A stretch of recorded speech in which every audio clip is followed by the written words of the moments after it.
Buenas tardes. ¿Cuáles son los efectos que tiene para el Estado y para la empresa la eliminación del anticipo del impuesto a la renta propuesto en la Ley de Simplicidad y Progresividad Tributaria del Ecuador, que actualmente se encuentra en estudio por parte del veto o apruébese del Ejecutivo?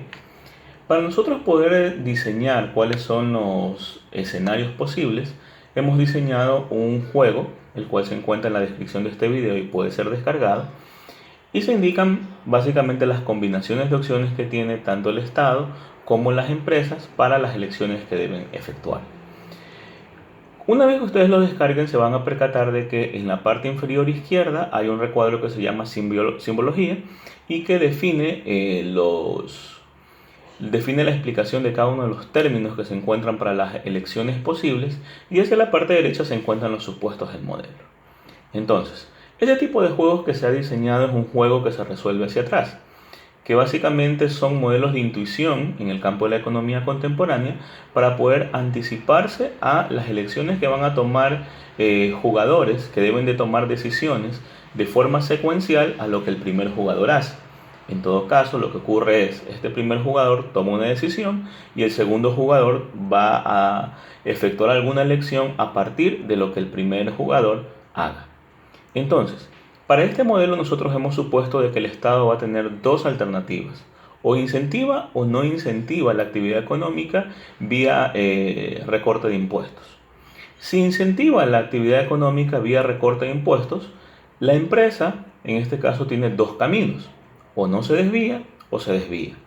¿Qué se llama no se desvía? Se llama que la empresa entonces va a aprovechar ese recorte en los impuestos para poder captar este excedente de liquidez, reinvertirlo en las actividades productivas a las que se vea involucrado, y por lo tanto va a haber mayor contratación, mayor nivel de ventas, mayor facturación, y esto implicaría a su vez para el Estado mayor recaudación, por supuesto, a un nivel impositivo menor.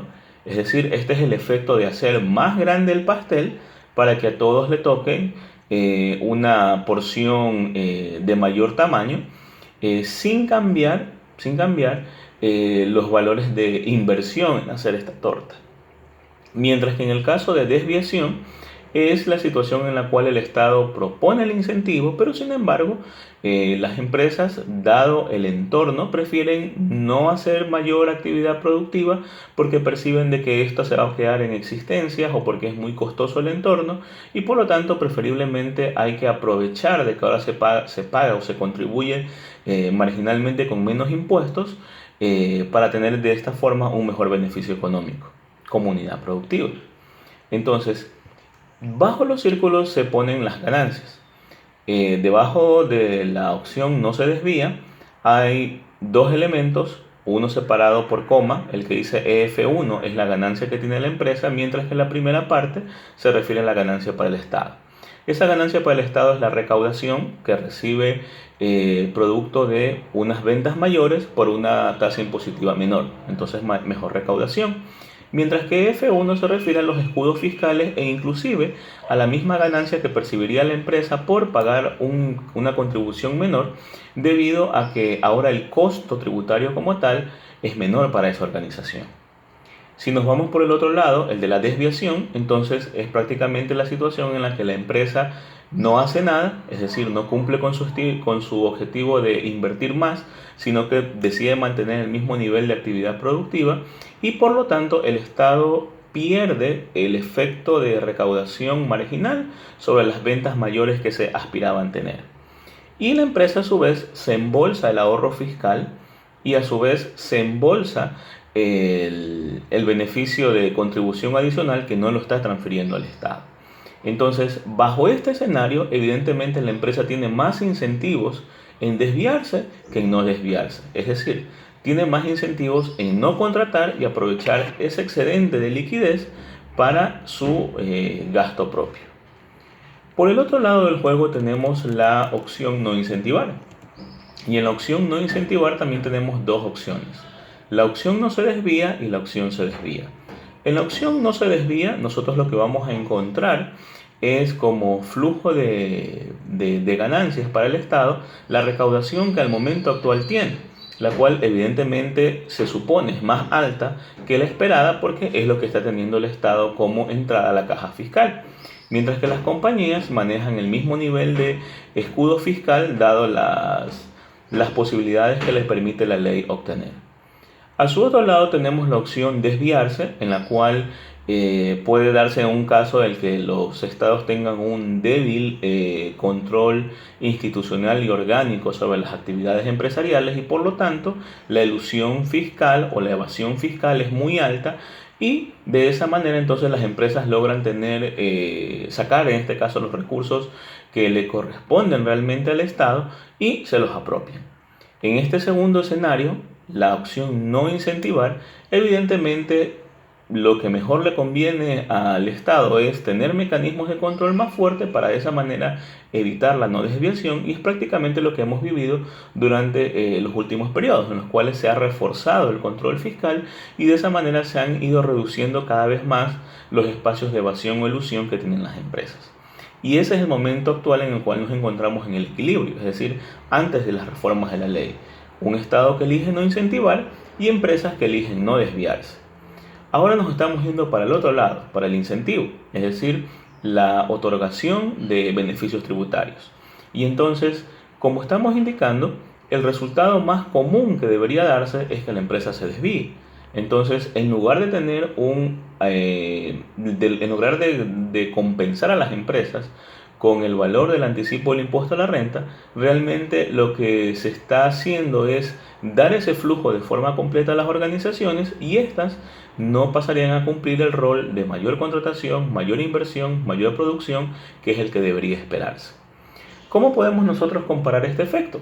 Podemos nosotros revisar las cifras del año 2018, cuando se hizo algo parecido a esto, que es la remisión por los intereses y multas de las deudas tributarias, y en las cuales se suponía que ese dinero que no se pagaba podía ser utilizado por las organizaciones precisamente para hacer inversiones, o bien sea a nivel de capital de trabajo a corto plazo o hacer inversiones a nivel de largo plazo. ¿Qué nos muestran las cifras del Banco Central? Por ejemplo, a 2018, que se estimó una tasa de crecimiento del 1.4% de la economía, el mayor aporte hacia ese crecimiento fue el del gasto de consumo de los hogares y el gasto de consumo del gobierno. Los primeros con una aportación del 2.9% y los segundos con una tasa del 2.7%. Es decir, entre los dos, el 5% de aporte sobre esa tasa de crecimiento. Mientras que la formación bruta de capital fijo específicamente del sector privado fue de 0.6%.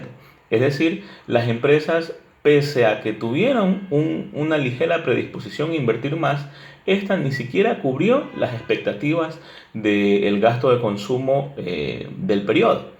Y es más, lo que se puede apreciar también es de que las importaciones, por ejemplo, tuvieron un incremento del 5.8%, mostrándonos de manera matemática que al menos ese incremento del consumo fue paliado por un incremento de las importaciones, es decir, por no creación de actividad productiva dentro del Ecuador.